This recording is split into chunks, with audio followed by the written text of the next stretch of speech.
California Governor Jerry Brown has declared a state of emergency due to the drought. News 10's Ashley Carrasco spoke to meteorologists who say this season could go down as the driest winter in history. It's a profession. It's a life. Jack Cowley, who prefers to be called Jack, has been farming for 50 years. He says this is probably the worst winter he's seen in Montague, California since 1976. It's going to affect me more in the long run than it is this year. Yes, it will. Jack breeds bulls and cows. He has a contract with Harris Ranch Beef and sells the company about 900 calves a year. Mr. Cowley owns 1,800 acres of land, and he says if he can't get enough moisture, it could ultimately affect his cattle production. See, if these pastures are droughed out, then I have to turn around and replant them and start all over again, and that just takes a couple of years to redevelop.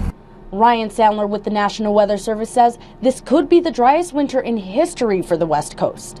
That's because the same high-pressure system has been lingering in the Pacific for more than a year. The system is acting like a wall, and storms are going around the air mass into Canada. Sandler says the cause is a mystery. It's very unusual. We're all pretty confident that this just does not happen very often, but we don't know enough to say that it's directly linked to climate change. Cal Fire is already hiring its seasonal crew.